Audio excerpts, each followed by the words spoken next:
Ruth curses a lot. Well, I mean, I think folk have eased up since then, Turner included. Oh. The first day that I ever met Turner, he almost I think she does, doesn't she? The very first day I spoke to her. I think that was probably a form of like setting expectation. Oh, 100%. I agree with it. Which, yeah. Although being a smart ass, I mean, like, you know. Yeah. I think. See, when I fuck with people, I know I might get consequences. I got dapped by Ruth for being a smart ass a couple times when I was a senior. Like, he's over there by the parking lot. I'll go grab him. Have him come over here. You want to go inside or on the roof? Rooftop would be good.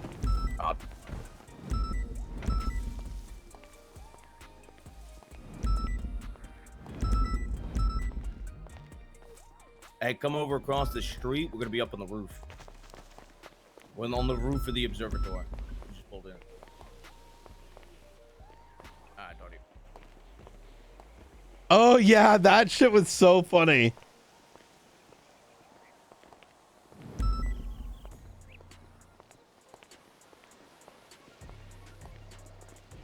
God, you know,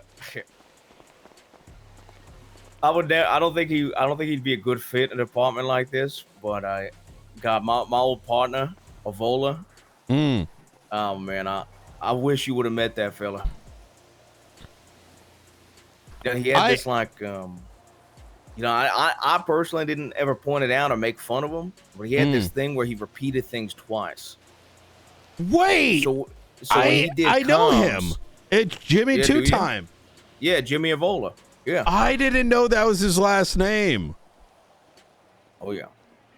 Oh that was my old yeah. partner back in the skeleton crew days.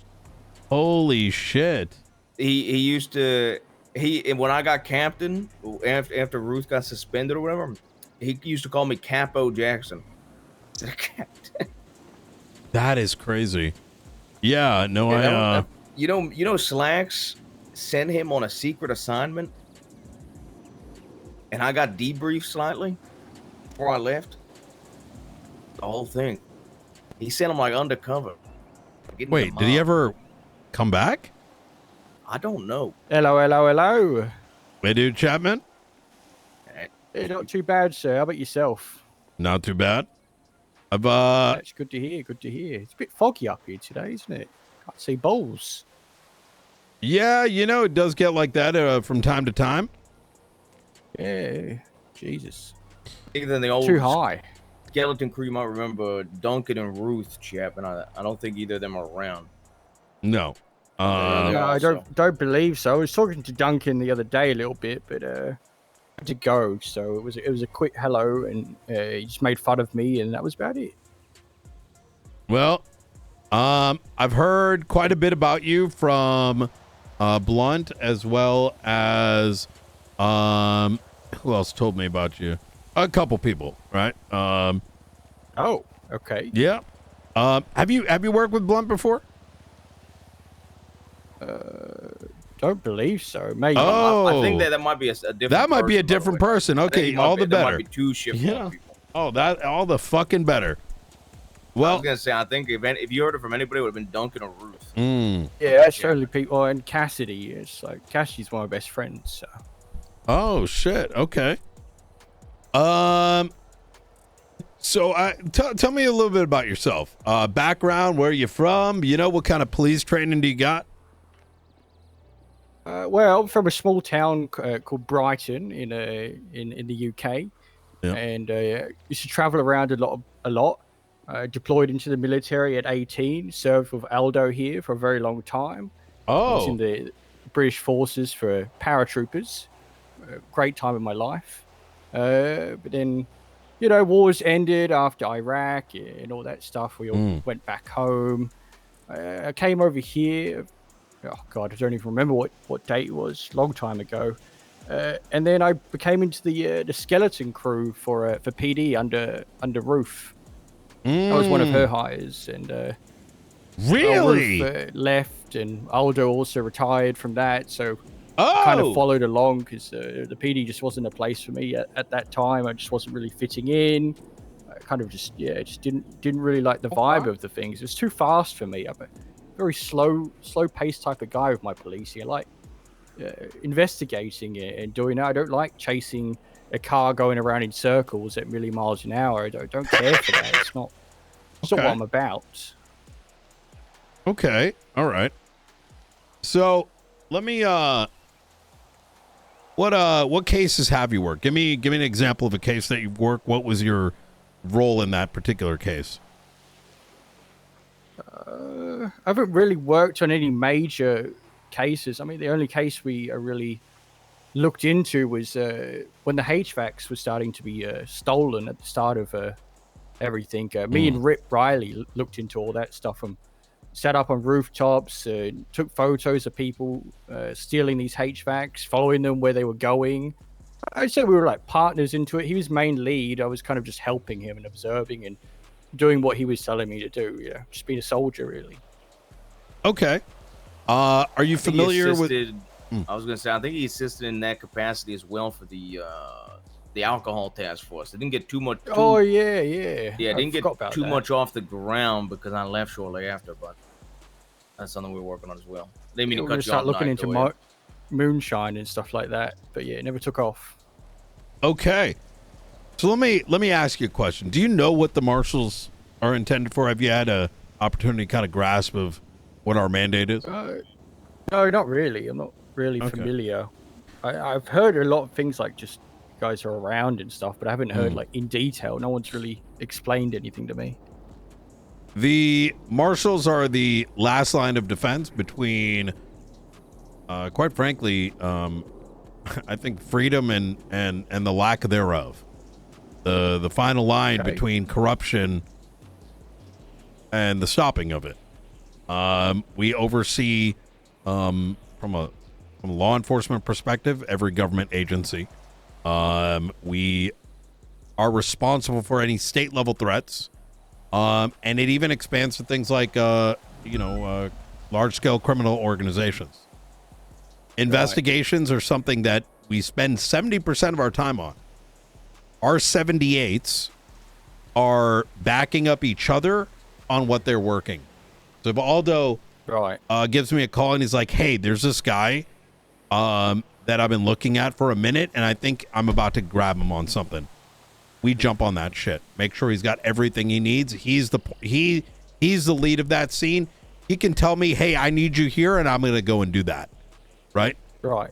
And the same we expect of folk. Like we had a situation where me and Knight had to go undercover. We expect people to be able to actually not be handheld on some of these things, just be able to do the work.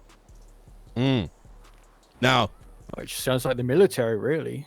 Oh, we are very much. I'm very much a military man myself.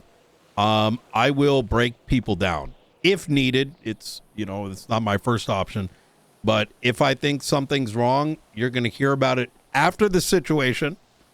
And it's going to be, this is it. Now, that doesn't mean I shut your opinion off, or I don't, I want you to just blindly, follow orders in the moment, of course, but, I expect as close to perfection as possible, not because for me, not just for SASM, but for your personal development, right? Right. We're not local PD. We do not accept corruption. We don't accept, 50% effort. We need people locked in, right? Starting to fall asleep, ain't going to be effective. Time to go to bed. We're off duty. We're going to hang out inside clocked off. Because when people call on us, there's probably a real problem, right? Because local PD couldn't do anything, because no one else could do anything, and they need us. We need to be that dependent cornerstone for every person out there. Now, my question is, first and foremost, you have a problem being yelled at? God, no. I was in the military for a long time, so... You have a problem being told that you're dog shit and you need to step it the fuck up? I love people being straight up and blunt to me. It's how I learn. Hey, bring everyone up north. Okay. Let me ask you something before we come up. No, don't go yet. I'm on the phone with the director. Mr. Knight, remember yesterday when we were at the courthouse? I'm in a you meeting, mentioned- so let's okay. do it afterwards. Okay, goodbye. Can you solve if you were told to solve a problem in the moment, would you be able to do so? Yes, I believe I could. And what if you didn't have the answers to something? If you don't have the answer to something, maybe you should bring someone in that might know and work together on trying to solve the problem. I mean, a problem can always be solved. Just depends if you can think of it or not. You're on our radio comms, and you learned that over the radio you hear, "I'm being followed right now. I'm being followed by this group." What's your first thought? Can I add a caveat into that real quick? Mm-hmm. You know that person's undercover as well. Isn't that what you said, Nye? That's right. Right. Well, particularly I'd be probably in a marks unit or something. I'd start maybe tailing behind that person, following them. And if they break a speed or any kind of violation, you could do normal like patrol stuff, right? Like traffic stop stuff like that. Probably just traffic stop them and have a chat with them and try to get that person to get as much distance away from that situation as they can by just having a chat with the person you pulled over. Immediately mentioned it. Citation if you do that, and then just cut them loose or give them a warning, just so they can't. Was he watching yesterday? Should I ask him? That answer's really good. And what if all of a sudden the radio goes silent, and you have questions? You're still a mile away. Radio silent. Very abrupt comms. Well, be a little bit more panicked. Probably start flooring it as fast as I can. And then once I'm getting closer, probably go silent and then just try to observe what's happening, see what's, not moving in too fast. And just in case he's trying to talk themselves out of whatever's happening. What if you don't know where they are? What if the directions or location might be off? Best thing would be their last known and then starting to fan out and try to search the area of where they could have been. Okay. How are you behind the wheel of a car? I wouldn't say I'm amazing, but I definitely can keep up with people. Okay. I kind of sometimes reference the Marshals akin to, say, the CIA, right? We spend a lot of time investigating, monitoring, going undercover, reading reports, etc., etc. However, we require self-dependence, which means that no matter if you're sitting in the back of an MDT, you need to, at a moment's notice, be able to hop into a car, drive, and potentially shoot, right? Of course. And my bread and butter. Really? Yeah, lots of driving and shooting and investigating. Okay. All right. Obviously, everyone's got competency in different places, but we do strive for excellence in multiple fields, right? We got a couple folks coming up right now. Give me a sec. Oh, beautiful.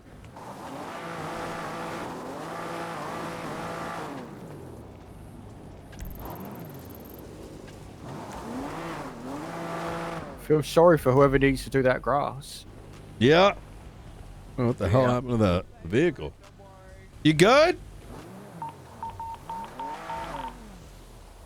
Hell.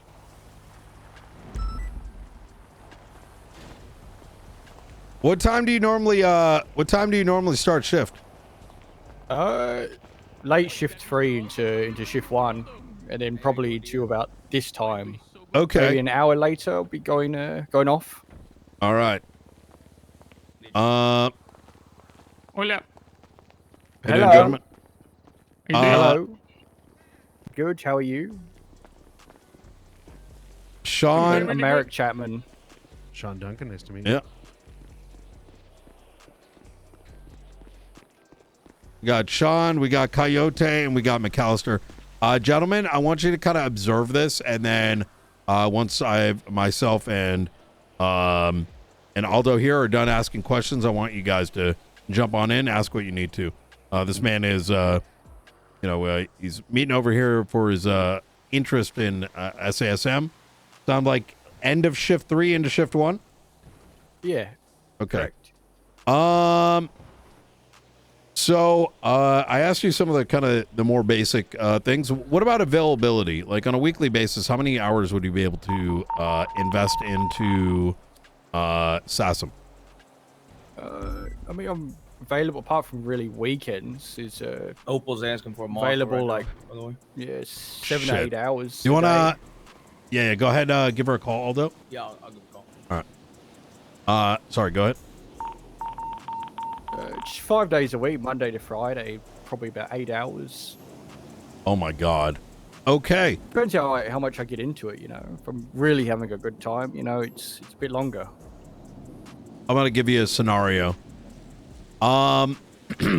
You're currently unmarked. You have a vest in the back seat. You do have a badge displayed on your belt, very similar to myself, right? So at a moment's notice, Right. you can throw one of these on. You're monitoring a suspect for about 2 months. And subsequently, She's on the way up, so me and one other can break off and talk to her. all right, sounds good. You notice that he is in the middle of moving a series of weapons to the back of a vehicle. You're by yourself. What do you do? Well, I wouldn't approach. I would observe. I would call for 77s and try to get as many people as I can to my 20. And once I have an efficient unit, I definitely move in and announce myself. And Okay. try to detain them. You hear over radio, Director Knight says, hey, we should do a controlled traffic stop. These guys are known to go into a cubby and start blasting. What is a controlled traffic stop? Be a felony stop, would it not? Getting multiple units staged for a felony stop, getting out with guns, giving them orders to exit the vehicle. So if shit does go tits up, they start shooting at the traffic stop. Okay. We're ready to shoot them. So the controlled traffic stop is very similar to what you previously mentioned. It's when units are hidden in the background, right? And one unit attempts to wait for a series of traffic infractions, pulls over the vehicle with the intent of sort of, I don't want to use the word deceit, but making it appear as though it's just a simple speeding, speeding violation. Maybe an attempt to get an ID, because people are going to have their guard down, right? Oh, okay, it's just simple traffic citation, not a big deal. And the moment the call is made, that's when the pounce occurs, right? Let's go down the list here. These are the marshals. We'll start with Sean Duncan. Name, badge number, rank, and then ask him whatever question you'd like, whether it's personality or police related. All right. Yeah, Sean Duncan, badge 004, rookie marshal still. My question to you, let's paint yourself a picture where you're out with a couple marshals doing some stuff, and all of a sudden one of them turns to you and says, hey, some stuff going on. We can help out some of these entities that we were dealing with. I just need you to meet me up here and, just be blacked out and just be along for the ride. You then attend this meeting and find out there's a bunch of stuff that's going on. That I already probably really shouldn't be like going this on. guy. What do you do in this situation? Well, my job is to just be on there for the ride, right? So I'd probably just sit back, observe, and sit back and not really do much. It's not my place. I'm at the lead of the situation. If I have a problem with something that's happening, I talk to them after the fact, not during. Fair enough. Let's say they're giving you the impression that everything is fine, but what you're witnessing is In the middle Brian. of the interview, can I call you back? Okay. Yeah, call me back. Is it an emergency or is it like? No, it's all good. I just need to ask you something, but it's all good. Okay, sounds good. Talk All to you right. soon. because obviously it's Right. a different situation. But exclude Mr. Knight from the situation. That's just another marshal, just another field marshal. What would you do? I mean, the same, right? I'm still observing. I don't know all the information. I don't know what's happening. Maybe something has to happen so they can perform an arrest or something. If I butt in or do something rash, I'm going to blow everything. I'm completely in the dark of everything. Okay. And during this situation, again, if something illegal is seeming to be happening, some exchanges of items or things, what do you do from that on? Again, I still don't know what's happening. I'm still very much in the dark. Just sit back, observe, and if there's no greater threats, I don't see why I would have to butt in. Sure, if something illegal is happening. Again, I don't have the key factor of what's happening here. I don't want to fuck everything up, especially if it's an investigation for the last 6 months. Yo, I'll ask you something. this guy if is Mr. Knight came out to you and asked you to good. shoot a child in the face, what would you do? Wouldn't even say yes, sir. I'd do it. That's all I have. So you would do it? Oh yeah. Mr. Knight, I would like you to know, if you ask me that, I'm not going to do it. Take a lap. I do it.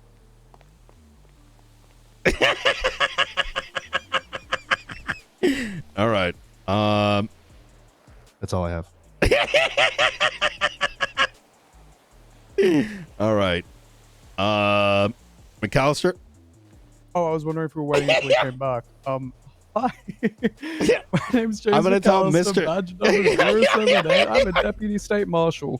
My question is more or less two. So first off, you mentioned your availabilities were shift 3 into shift 1. You regularly hang out there Yeah. currently? Do I regularly what? I hang out there currently. Yeah, Is it's that your like current my- availability? Yeah. Okay, cool. I was just wondering, like, obviously shift 3 into shift 1 can be a little bit of a dead zone. Very dead. Usually. Yes. So what would you do if there was a bit of a gap? Like, what would you do to keep yourself working still if, no one was around and nothing was really happening? Well, probably look at reports, see what's happening. Maybe check out spots that I might be interested in. Maybe certain Oh, wait, gang he's hot spots or micing. places people are selling drugs or something like that. Just do a lot of reconnaissance. I mean, I was in the skeleton crew 9. Sorry, actually, just it was real longer quick. now. For a second. Sorry, real quick. Coyote, after this, I want you to look up Little Tugs. You just got us killed. No, I know who Lil Tags is. Yeah. He killed Aziz. Yep. What the Exactly. He's not a baby. That's, that's why a you always short- follow orders, right? Might look like a child, but little do you realize. Okay. He needs a report for some sort of hut charge. It's important. So Ah, I couldn't gotcha. find it. What did I say, butt charge? It's like some sort of marshal, Hot charge? Oh, I said some sort of butt marshal charge. task force she was looking for. I can't find it. Tag 19-year-old. And it's before my Yeah, time, so yeah. somebody else wants to help. him. Disappointed in you, Miguel. The Marshals and Crew 911. Task Force reports were all made 19-year-old, martial he's reports. Do you want to go help her with that then? Yep. Sure. Okay. I'll Yep. figure it out. Easy. All right. Coyote. Sorry. Continue answering the question there. All right. I was saying I was in the skeleton crew when PD first kind of reformed again, and there was a lot of downtime and a lot of dead spots. So do a lot of traffic. I mean, you're just kind of looking for crime and seeing what's happened, checking out spots, maybe known drug spots, and looking for rooftops I can sit up on. Just looking around, really observing.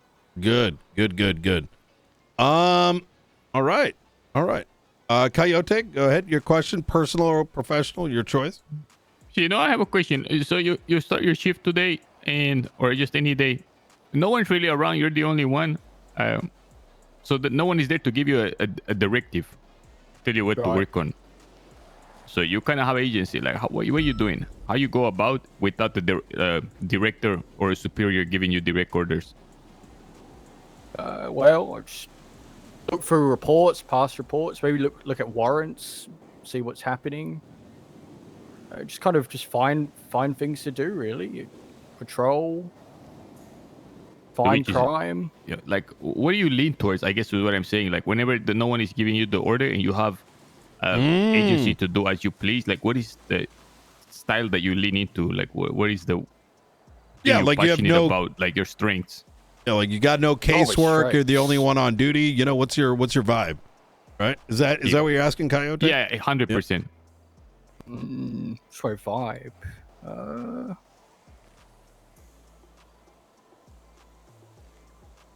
I mean, investigating, looking up. Maybe I'll start looking up in the gang directory, looking up, getting familiar with what's happening and who's about at these certain times, seeing who I could maybe potentially make a case out of.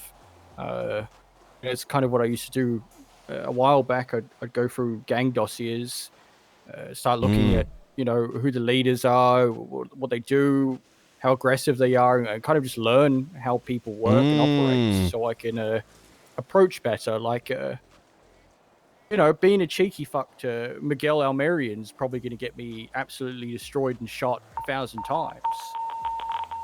I think reading things is very important, and it's something I do a lot. But there isn't really much to do. I mean, we tried to start the alcohol task force and learn how moonshine worked, and we used to just look for routes and what people were doing, watch houses. I like doing that independently, really. Just doing my own thing. I have a bit of a follow-up question to that. One of the key issues that we've sort of inherited is we have people marked as being members of gangs for undocumented reasons, right? Let's say you wanted to start looking into these gangs. How would you label someone a member? What approach would you take to find out whether they are or are not? Well, I mean, it's looking at it depends, right?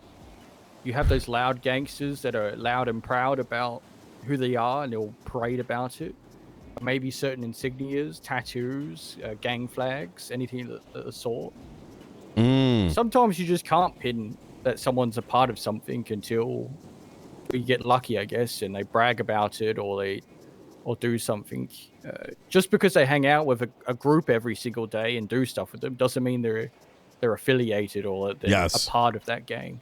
And let's say you needed to ascertain the level of affiliation for, say, gang-related, right? I mean, if gang-related is gang-related still written the same as it used to be, or is it different now? Slightly different. Slightly different. But let's say based on the old definition that you're familiar with. Well, if they're a group of people and they're still acting as a group and shooting people and fighting another gang, then I would say that they're definitely involved and they are a part of that gang per the charge. Okay. Would be enough to push gang related. Okay. All right. Springfield? 020, Jessica Springfield. Let me ask, what's the most important constitutionally protected right of a private citizen that you would fight to protect as a state marshal? Oh, God. To be honest, I don't really know any of the constitutions or anything like that. I'm very not well written on my laws at the moment. I have been out of the force for a long time now, and I think a lot of new laws there wasn't many laws when I was a cop here, so I can answer that. You were a cop prior to the new constitution being drafted? Is that accurate? Yeah. Okay. I'm pretty sure I was a cop before that as well, so that would make sense. Yeah. So what this sounds like is that it would require a significant amount of reading by you. Obviously, your fundamentals seem to be present. Do you have any adversity against doing a lot of reading? A lot of reading. No, I mean, I find law very interesting, so it's normally an enjoyable read, especially if it helps to do the job right. You got to put the effort in. You're not going to put the effort in. Why am I here? Okay. So let's give you one that you're familiar with. What is Tennessee versus Gardner? My favorite, if I find someone that's a danger to someone or myself or others, Give 'em I sorta. can shoot them down if giving them commands. Because I was allergic. So I As did long not as want to they're continue to deal with it. putting people at risk and danger, and I think they're armed. Okay. There's a shooting. You see an individual running away. No gun in hand. Can you shoot them? If I can get You got to make the enough- choice right now, yes or no. yes, if I have a reasonable suspicion or enough knowledge that they are going to hurt others or myself, yeah, I'm going to shoot them. So you heard a blast in an alleyway and someone's running away. No gun in hand, you'd shoot him? If there was indications that they shot, yes. Indication that they shot. Okay. All right. I'm going to open the floor here for y'all. Feel free to ask anything. I got one more. Sorry, more of a critical thinking question.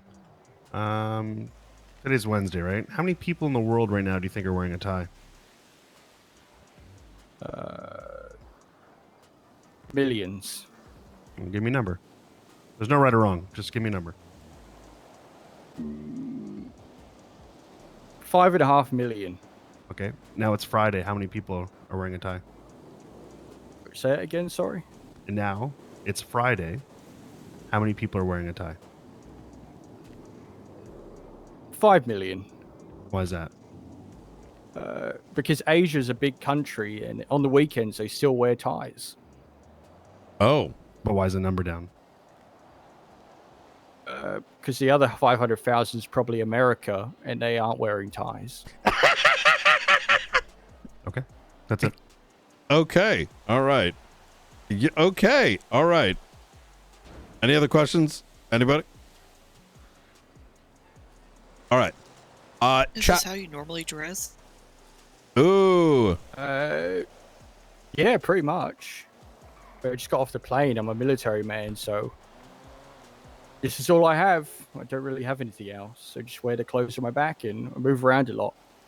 Easy. Oh, when did you come back? You just About a arrived week today? ago. No, about a week ago. I've been talking to Aldo on and off. Okay. I see. Chapman, I am going to give you an assignment. First and foremost, Okay. I want you to make your way down to the courthouse. It's going to be right next to the Marshal Department by CMC. There is going to be a access to legislation. I want you to start going through that. Secondly, I would like you to fill out a application. We request that everyone, including those regardless of, no matter what. So everyone's got to go through that. It's going to be found at sasm.work. Aldo can send you a text with the exact URL. Perfect. Fill that up with the highest level of competency. It will require a video app, right? 2 to 3 minutes, longer if you'd like. And what that assignment is intended for is, well, you're back in the city. I'm sure you can find someone to help record that for you. You know what I mean? Yeah, probably. Once that application is in, and you're ready, we're going to go to round 2. Sound good? Yeah, sounds good. All right. I want to open the floor for any questions you may have for us or myself, Aldo, anyone here.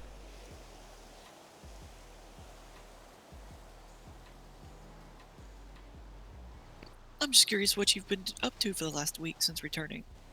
Fuck good all, question. just wandering around trying to talk to people. He had some issues. A lot of issues. I see. A lot of, Yeah, he had some issues. He was supposed to meet Knight last Lots. week, but he's had some pretty bad issues. Did Been struggling to stay here. It's been bad. I've been sounding like a robot. It's horrible. oh, is that all sorted out? Yeah, I believe I've fixed it. Okay. Hell yeah. All right. Well, Chapman, thank you so much for your time, and we'll very much be in touch. perfect. Thank you guys for your time. Okay. Nice meeting you. Hell yeah. Yeah, nice meeting you too. I think I sent you a link to the thing that Knight's talking about, if you will. Oh, you know what? Yes, I perfect. actually do. I have one other question. As SASM and being the highest authority, sometimes you will be presented with other agencies, individuals, demanding things of you that may go against our culture in this department or our mandate.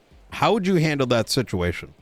Let's say it's a sheriff, a Blaine County Sheriff's Office, telling you, hey, Chapman, I need you to tell me what's going on with this Marshall investigation. Oh, geez. Okay, it's a difficult one. Depending on how sensitive it is, might not really give them any information. Let's say if it's not your case. You're not familiar with the report. Oh, it's not my case. Yeah, I can fucking jog on. See you later. All right. I'm not telling them shit. Well, I'm It's going not to my role place. play. Hey, brother, I need that fucking report, Chapman. I'm the damn sheriff. Well, I need sir, to know. Sorry, I'm not actually the person that wrote that, so you're gonna have to talk to the person that wrote that report and discussed it with them. Not me. I don't know anything. I need to know that information on the fucking dick list. Are you telling me the sheriff can't know about this? Well, sir, not to be disrespectful or anything, but I don't know any information about this, and you're gonna have to talk to the person that actually wrote the report. I not will me. fucking put you in handcuffs right now. Well, I guess that's what you're gonna be doing, isn't it? Okay. All right. Good shit.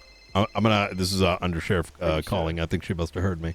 Oh gosh, he's getting Nine, before he leaves, I had an idea. Brian. If I can Yeah, run it by it. Yeah, absolutely.